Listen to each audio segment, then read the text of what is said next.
Hello everyone, my name is Nand or Gelatin, as per my username, and today I shall be talking to you guys about my board game, or prototype of my board game, Void Conquest. This board game is designed in a circular tile manner with hexagonal tiles for conquest, as the name suggests. Your goal is to conquer the entirety of this hexagon as a player or to defeat the void species or creatures that are trying to mess with your plans, and as well as try to destroy the other players or cooperate together to win the game. But beware, there is one traitor amongst you. Now, how do we determine roles? I'll show you. We have 4 different cards here that show you role cards. Okay? So in Tabletop Simulator, you can shuffle these cards, as so. And I can distribute it to each player, like so. And each of these players can reveal what role by flipping it.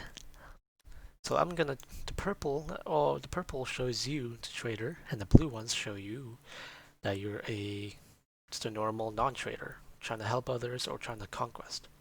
The specialty of being a trader is you're helping out the void species, and they have special abilities to help out the void species that the other players do not have the privilege of having.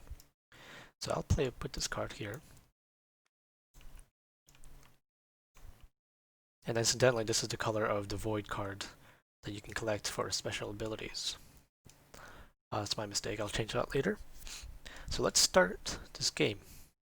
You start this game by collecting resources first. So distribute 1 of each resource to each player. So let's say I get 1 food reserve, 1 rare metal, each player. Let's start the game. And as well as they get 1 of these cards. Red, yellow, and blue only. There you go. Let's start only. As such, as a start, I will choose orange as my player. So I'll roll this orange dice. I get 2. So I move my player avatar, and I get yellow. So I'll take this card, and this is mine. Now here's the thing.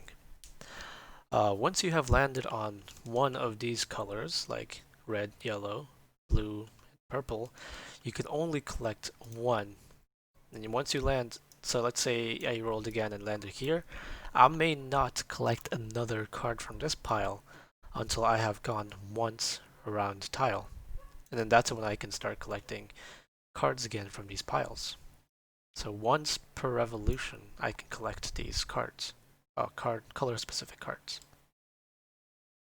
That's the rule. So I was here at yellow. Since it's still my turn at the beginning, I get to play a home base. Since I'm orange, and one thing, as a player, you get 3 free tile cards, conquest cards. And you can lay these conquest cards once per turn. But later, after your first turn, you can actually pay resources to put in more tiles, if you'd like. And that costs about 2 food and 1 rare metal to put another thing. In order to gain more of these, you pay 1 rare metal in order to produce. Actually, you know what? Yeah, 1 rare metal. There you go. So as the orange player, I can place 1 tile there, and that will be my home base. So let's mark that as my home base. Move to square. That home base will be the color of my piece here. Let's just say that everybody else is just taking their turns and rolling, yeah? And they get to place their cards wherever they'd like. And that's where they will be starting. I'm not gonna bother to change the colors. take too much time. There you go. Now I am just going to play it myself, and that's how all the other players will play it as well. So I'll take one card, since it's my turn, put it there, and I can play one of my red cards. So let's say this red card doubles the amount of cards I gain, or at least this resource cards allows me to not go around and gain resources. So here's another mechanic. Player must go once around and pass this yellow line here in order to collect a resource. And these resources are marked by these gray and green squares.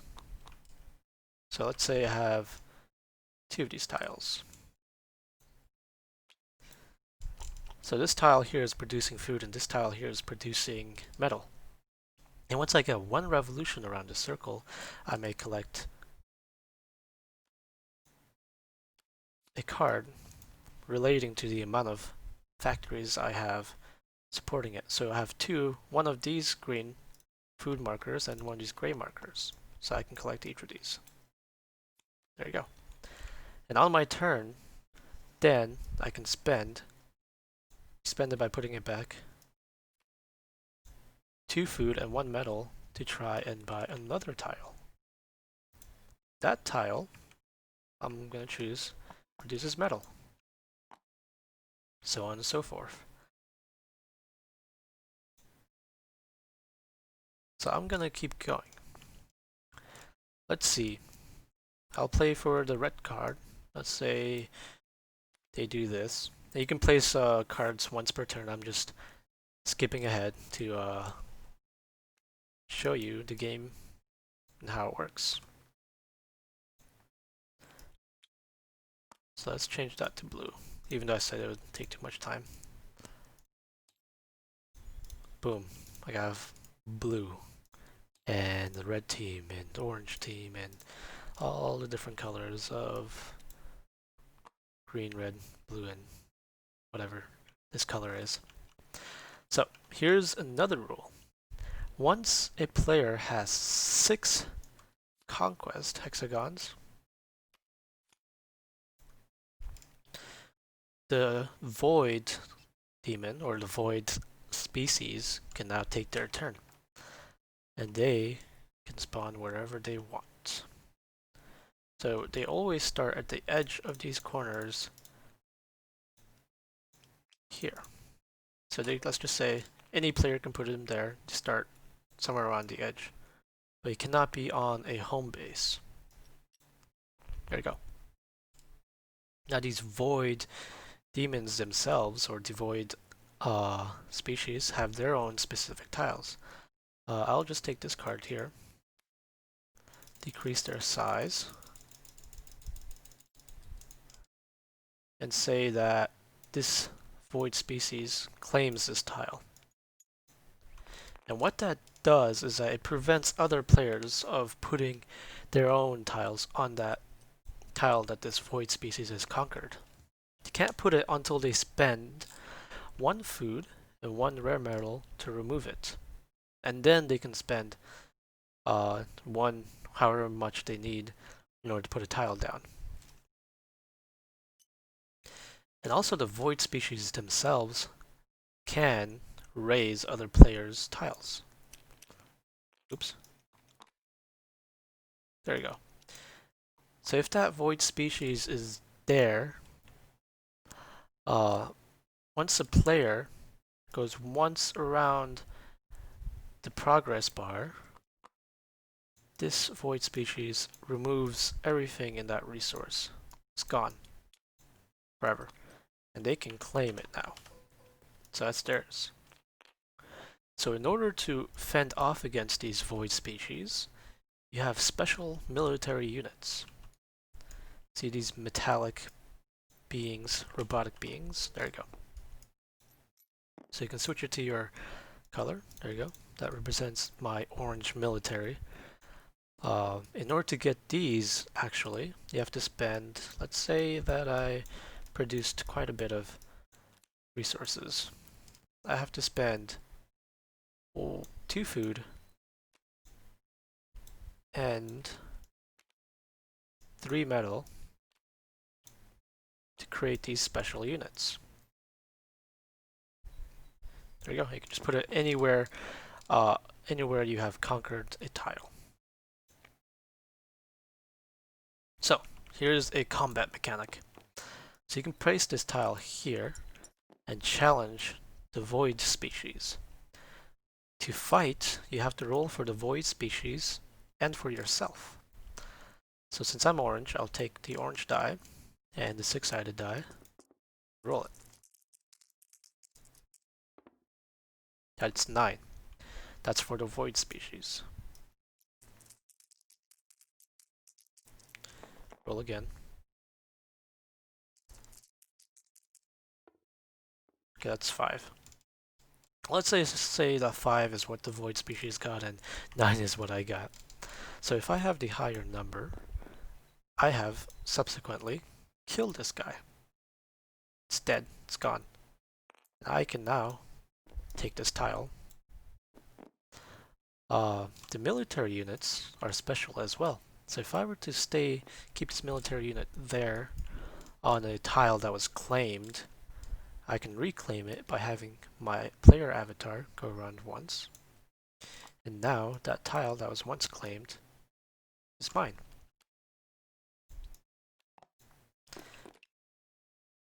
It cannot do that on tiles that have not been claimed, like these green ones. It can only work on tiles that are connected. And these military units cannot go outside the tiles that they're specified to. So in order to attack this tile here, there must be a orange tile connecting this military unit, to this pile. So let's say that I do that. And this military unit can only move once per turn, 1 tile per turn. And then I can claim that. And this combat between 2 military units work the same as battling void species. So each player must roll dice, and the one with the higher die defeats the other military unit.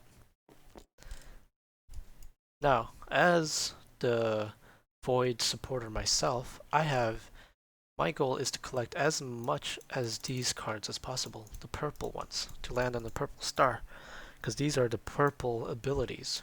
They give me special abilities allowing me to control the void species and give me advantages that allow the void species to conquer better. Now every time each player passes after this 6 tile thing happens, a void creature appears. There you go. So after the first time, only 1 species appears, and then after the second time the players go around, 2 of them appear. And there'll be just 2 for the rest of the time. There you go. And in order to win, we must destroy the traitor, and as well as spend resources or enough military power to fend off against these species. There can be only 1 player, or at least there's a cooperation winning, but I haven't figured that out yet. But 1 player must defeat everybody else in order to win. The void traitor must defeat everybody to win as well. So this is Void Conquest. I hope you like this instruction, at least gameplay showcase. And I hope you have a safe, nice summer. And until next time, I bid you adieu.